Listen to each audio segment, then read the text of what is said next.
Well, let me begin by saying what a pleasure it is to be here. I'm really honoured to be able to speak to you. And also let me welcome those who are watching this remotely or by YouTube or something. It's very good to speak to you as well. And in these 4 talks, what I want to do is explore with you the theme of apologetics. Why C.S. Lewis is such a good and interesting apologist, and what you can try and learn from him, but also the importance of stories in apologetics. I want to make it very clear, I am not saying to you, this is right. What I'm saying to you is, this is really interesting. And I'm going to leave it to you to make connections, to think through how you will be able to use the ideas that I'm going to be exploring with you in your own ministry and in your own context. So I want to begin really by looking at the verse that very often we cite when we are talking about apologetics from First Peter. And of course you will probably know this very well. Always be prepared to give an answer, the Greek word apologia, that's where apologetics comes from, to everyone who asks you to give the reason for the hope that you have, but do this with gentleness and respect. And Lewis actually is quite a gentle and respectful advocate. Why has Lewis been so successful? I think there are 2 reasons which are really important. One of them is this: Lewis is not interested in converting you to any particular kind of Christianity. He doesn't want you to be a Lutheran or an Anglican or a Baptist or whatever. He's going for something deeper, something more fundamental, something Lewis calls mere Christianity, by which he means, in effect, a simple version of Christianity, which is not necessarily any specific denominational form. He's not in any way saying, don't get involved in a specific church. His job is to commend Christianity and then help you to move ahead and decide what form this should take. But the second thing about Lewis, which I think is also very helpful, and that is this. Just help you a bit.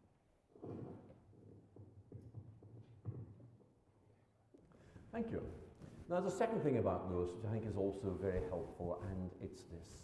Lewis was an atheist who knew why he was an atheist and became a Christian, and knew why he became a Christian.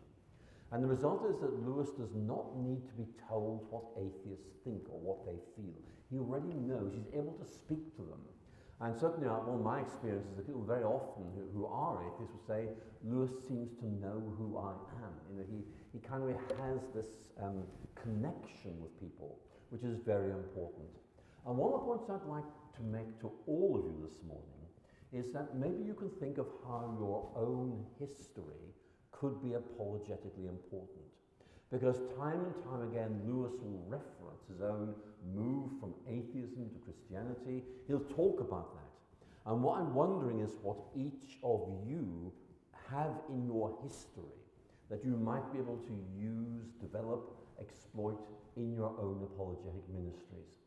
And I think that's a very important point, because Lewis actually, although he is showing us what you can do with his heritage, I think is also inviting us to ask, what is there in our background which we might be able to take and use in the service of the gospel? And the final point is this: as you will know, Lewis really became famous in England during the Second World War. Lewis spoke in a very comforting, very reassuring way, but also with the authority of somebody who knew what he was talking about. And people found Lewis to be someone who they could trust. I think that's, again, a very important point, because Lewis really spoke to people in a very deep way. But let's move on and talk about what apologetics is in general.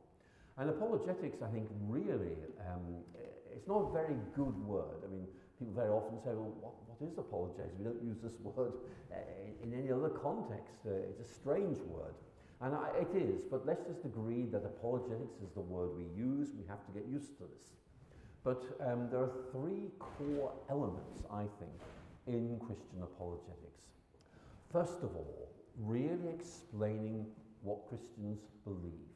And certainly I have come across this time and time again, and I'm sure you have discovered this as well, that very often the people you are talking to will have very strange ideas about what Christians believe. And very often you have to begin by saying, well, that's really very interesting, but I wonder if I could just explain to you what Christianity actually is. Because in many ways, the best defense of Christianity is very often simply an explanation of what Christians believe. Because there are a lot of misunderstandings, misrepresentations of Christianity around in Western culture.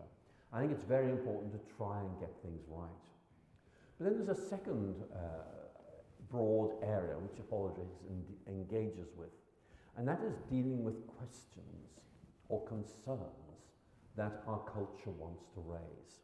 I think it's a very important area of our apologetic ministry to take these questions seriously, while at the same time showing that there are good answers that can be given.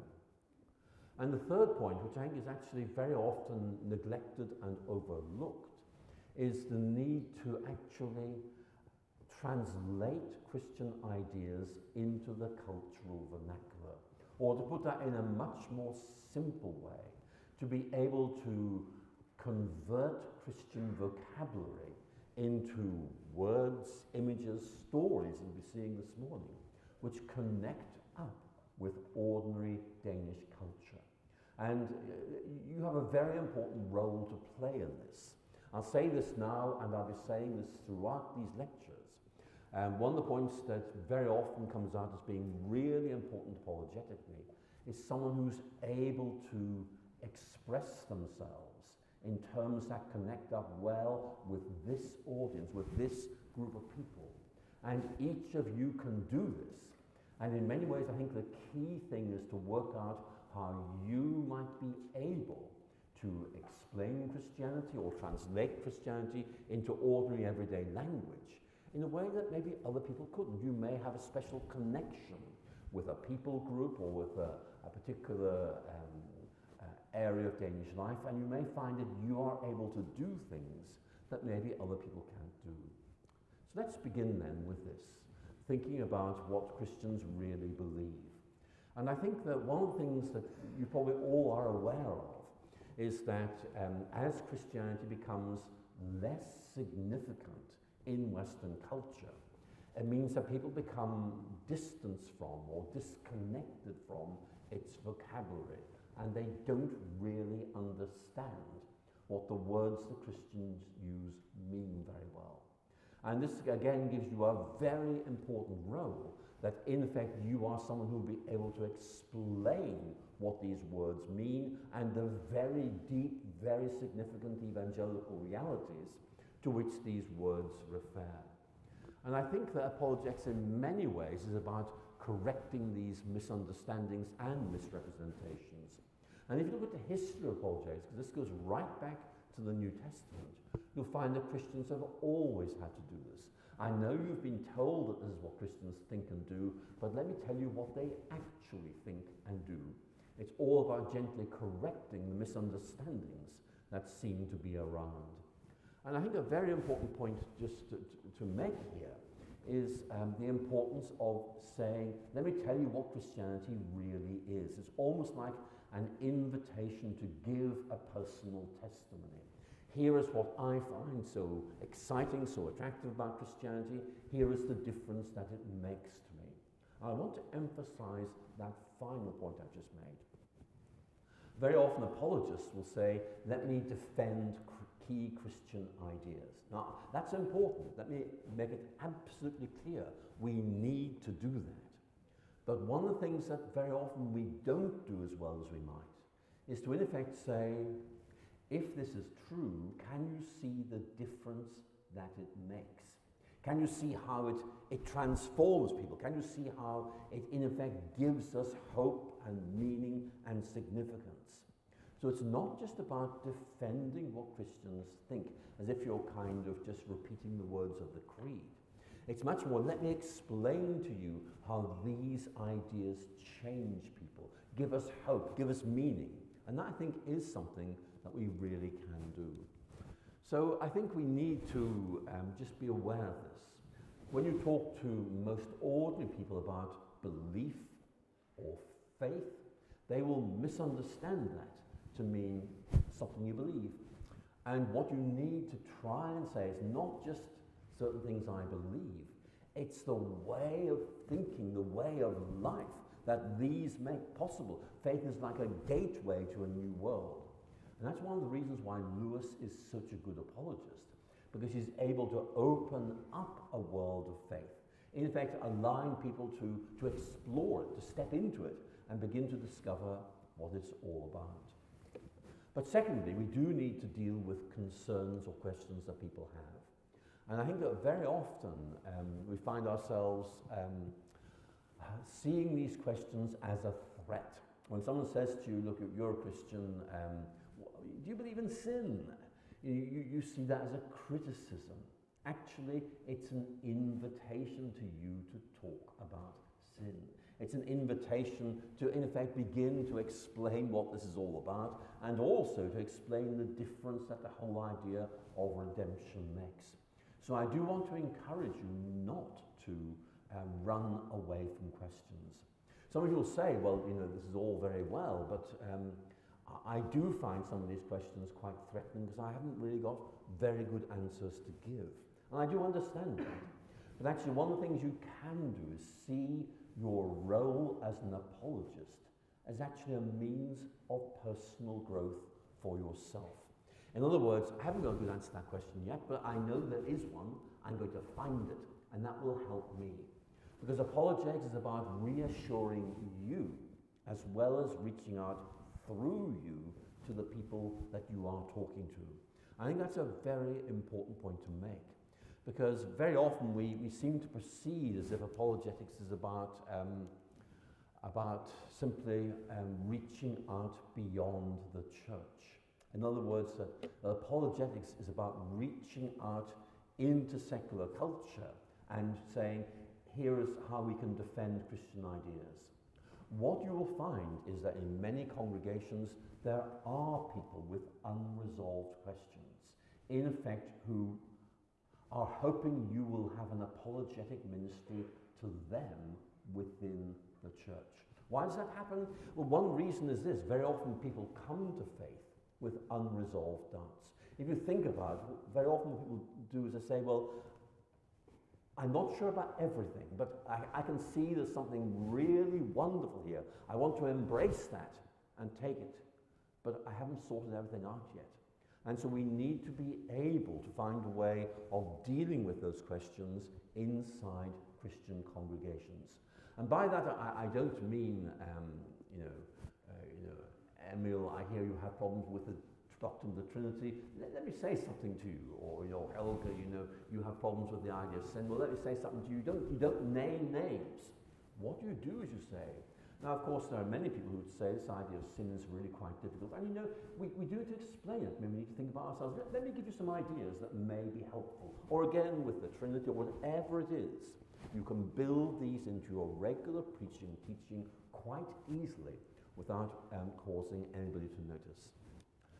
And I think this is the point really that you just need to be aware of, the need to do apologetics within the church. When Richard Dawkins' book, The God Delusion, appeared in 2006, one of the things we discovered very quickly was that there were a lot of Christians who actually hadn't really thought very much about their faith, and they were quite vulnerable to Dawkins, whereas older Christians who had kind of given it lots of thought would just say, well, this man doesn't know what he's talking about. So I think it is important to really do this. And then thirdly, translating Christian ideas.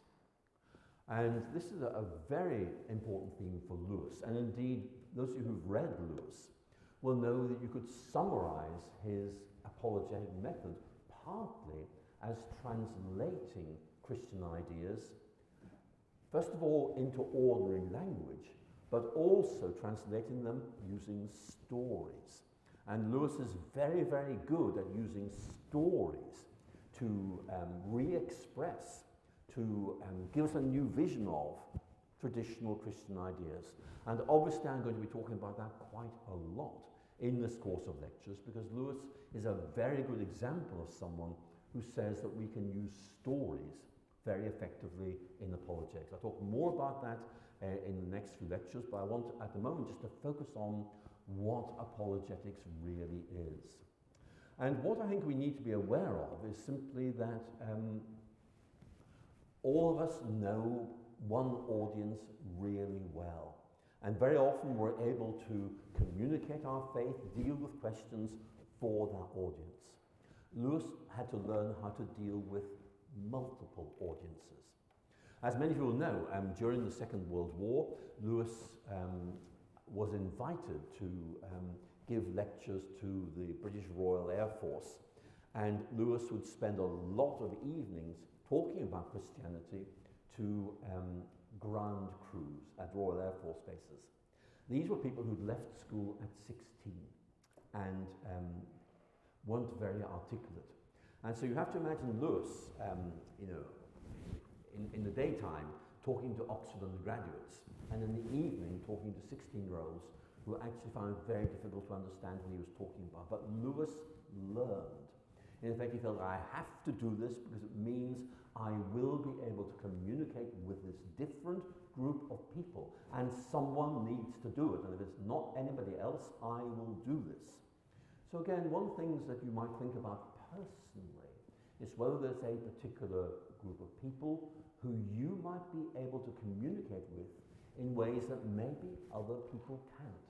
It's just a thought. It's all about trying to identify your own distinct gifts as an apologist and how you might be able to take these and use these. So Lewis, I think, is giving us lots of good ideas. There's what he says in a lecture of 1945 called Christian Apologetics. We must learn the language of our audience, and let me say at the outset, that's no use at all laying down a priori in advance. What the plain man, the ordinary person does or doesn't understand, you have to find out by experience. In other words, Lewis is really saying, listen before you talk. Listen to the language your audience uses. Listen to what they want you to talk about, and then see if you can talk about that in a language that matches up with where they are. So it's a very good piece of advice, and Lewis learned this. It took him quite some time, but he did think about it and did it very well in my view. So what I want to do now is begin to talk to you about the importance of theology, because I know many of you are studying theology, and I want to make the point that apologetics is not simply a technique you learn. Here is a very good answer to a question somebody might ask you. No, it is that, but it's more than that. And one of the things really you're trying to do is to use your understanding of theology to be able to grasp the depth, the richness, the vitality of the Christian faith. And very often theology will help you bring out the depth of a number of ideas. And so I'm going to do that now with the idea of salvation. And the reason I'm doing this is really just to give you an idea about what you could do in terms of translating ideas, in terms of explaining ideas, and also in terms of making connection. And we're going to look at the idea of salvation. It's an extremely rich idea. And if we look at the New Testament, you will find a whole range of issues. I have put several on the screen. You could easily add more. And what I'm going to say to you is that each of these understandings of salvation has its own distinct apologetic payload. In other words, that this particular way of thinking about salvation will speak very powerfully to somebody who's in a particular situation or who has particular needs. I don't want you to get worried about thinking about people's needs, because very often we just think this is a need-based apologetics. It is very often God creating a need in people as a way of bringing them back to him. One of C.S. Lewis's arguments in his whole discussion of joy, desire, and longing is that God makes us long for him. And then we discover that nothing else satisfies that longing. And so we finally realize that this is all about God. So let's look at these ideas. And let's look at an image. It's a very familiar image. It's very simple. You take a beam of white light, you pass it through a prism, and what happens, it splits it up into the colors of the rainbow. Red, orange, green, blue, indigo, and violet. I want you to do a little mental experiment here. Does the prism create those colors? No, they're already there. What the prism does is to separate them out so you can see them all individually and appreciate them. And in many ways, that's one of the things that theology does, why it's so important apologetically, is that it allows you to take the rich gospel proclamation and begin to separate out its multiple elements and ask, how do each of these help me apologetically? And it's a very good exercise for you to do. Just say, right, let me do the exercise here. Let me think about the idea of salvation and how do each of these ideas of salvation have a distinct apologetic focus. Let's do that now. I've put 3 ideas about salvation on the screen. Healing, adoption, forgiveness. What I'm going to do is just talk you through how you might use each of these apologetically. Now again, this is just a worked example. I'm not saying this is right. I'm just saying think about this, and if it is helpful, do it in your own distinctive way. Let's begin with healing. Talking about salvation as healing is clearly integral to the New Testament. You all know this, but the Greek verb sovzine, to save, actually can really mean to make whole, to heal. It's very, very hard to pin it down because it is such a rich word. But certainly the idea of healing is there. And you can make some very powerful connections with certain kinds of people. One approach you can use is this. You can say that Christianity is diagnosing us like a medic and saying to us, here is what is wrong with you, and here is what can be done about it. In other words, it's trying to say, here's what the problem is, and now you see that, there is something that can be done. Naming the problem as a way of helping you to find the cure. But there's another point that I think is very interesting here. Many people I talk to, particularly teenagers back in Britain, feel very fragile, very uncertain of themselves. And when they're speaking about themselves, they'll very often use language like this. I feel broken, I feel wounded, I feel incomplete. What they're trying to say is there is something wrong with me, and I don't think I can really do anything about this. So if you begin to talk about salvation as healing, you actually are connecting up with something that's really quite significant for a lot of people at the moment. It's a way of connecting the gospel with a particular group of people, and you can see where that takes you. Or you might think about the idea of adoption. Adoption's an interesting idea. It's found in several of Paul's letters, and interestingly, it's the letters that are written to primarily Roman audiences, because adoption was a very important part of Roman family law, but it didn't happen really, for example, in Israel. So it's a very important image, and the image is very well known, it's very simple. In Roman family law, the head of the family can adopt somebody, bring them in from outside, and this has 3 consequences. Consequence number 1, their debts are forgiven. Consequence number 2, they become part of a new family. Number 3, they are given a new name. And then, of course, the 4th, inheritance rights. That's very important in Romans chapter 8. Let's focus on the first group of those. The idea of having your debts forgiven. The idea of being brought into a family where you are wanted, where you belong. That's very powerful language, because an awful lot of people feel they don't really belong anywhere.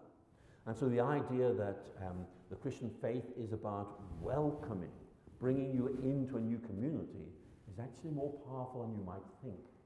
And then the idea of a new name. That in effect, this is a symbol that you have changed. So all these ideas are really quite interesting. And I'm going to just say to you, there are lots more like that for you to explore and just think, how could I use those? And finally we come to forgiveness, a very, very well-known image, and it is so powerful. It's powerful for all sorts of reasons, and here is one of them. One of the reasons why forgiveness is such a powerful idea is that there are lots of people who feel, I have done something, or I am something which is just not good, it's bad, I can't break free from this. It is something that is hanging over me, it's something that really is preoccupying me, it's really having a big impact on me. I need to start all over again and know that this is behind me. And you may recognize these kinds of ways of speaking. And that's why the idea of forgiveness is so important. You can start again. There can be a new beginning. In England, we have a very well-known book called The Pilgrim's Progress by John Bunyan. It was written in the 17th century, but it has this wonderful image of the pilgrim who is kind of walking around burdened by a huge load on his back. And he cannot live properly, he cannot walk properly because of this burden on his shoulder. And one of the big turning points in this book is when the pilgrim puts this burden down at the foot of the cross. It's forgiven, and he stands up and is able to walk again for the first time for a very long time. So what I'm saying to you is that apologetics invites you to really discover the richness of the Christian faith and ask how this might really connect up with a whole range of audiences that we might expect to engage. But some of you will be saying, well, this is all very interesting, but we really want to talk more about narratives, because that's what this day is all about. And certainly that is a very important point, and I will be moving on, beginning in the next lecture, to start talking about why stories are so important. And I'll be doing this at a sort of theological level. But of course I do need to make the point that stories are actually also very helpful simply for communicating, because people like stories.